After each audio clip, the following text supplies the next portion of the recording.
Assalamualaikum warahmatullahi wabarakatuh. Perkenalkan, saya Cynthia Putri Rohana, NPM 2557305006, Program Studi Informatika Medis. Kali ini saya akan menjelaskan tentang hak asasi manusia. Apa sih hak asasi manusia itu? Jadi, hak asasi manusia itu adalah hak-hak dasar yang melekat pada setiap manusia sejak lahir, tanpa memandang suku, agama, ras, dan jenis kelamin, kebangsaan, atau status sosial. Hak ini bersifat universal, tidak dapat dicabut, dan wajib dihormati oleh negara, masyarakat, dan individu lainnya. Yang pertama adalah pengertian HAM. HAM adalah hak yang melekat pada martabat manusia bagi makhluk yang berakal dan berakhlak bebas. Tujuannya untuk menjamin manusia dapat hidup secara layak, bebas, dan bermartabat. Yang kedua adalah ciri-ciri HAM. Yang pertama ada universal, berlaku untuk semua orang di seluruh dunia. Yang kedua ada melekat, ada sejak manusia lahir, bukan pemberian dari negara. Yang ketiga ada tidak dapat dicabut, tidak bisa dihilangkan meskipun bisa dibatasi dalam kondisi tertentu demi ketertiban umum. Yang keempat ada tidak dapat dibagi-bagi, hak sipil, politik, ekonomi, sosial, budaya saling berkaitan. Yang kelima ada setara, semua orang memiliki hak yang sama tanpa diskriminasi. Yang ketiga adalah sejarah tingkat tentang HAM.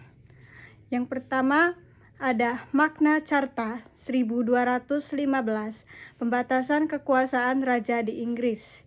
Yang kedua adalah Bill of Rights 1686, hak-hak warga negara Inggris. Yang ketiga ada Deklarasi Kemerdekaan Asia 1776 dan Deklarasi HAM Prancis 1786, hak kebebasan dan kebersamaan.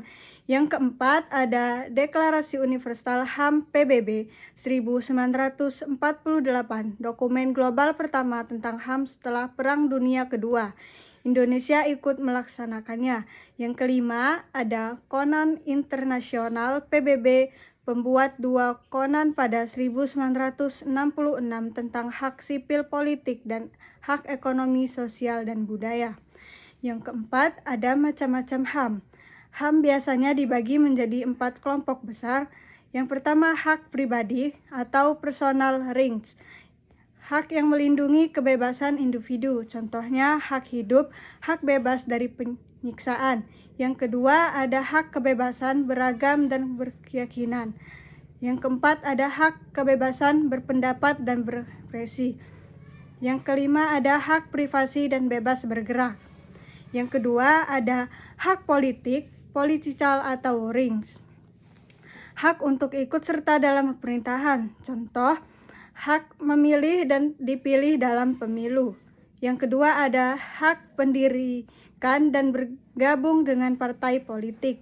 Yang ketiga ada hak mengajukan petisi dan berkumpul secara damai.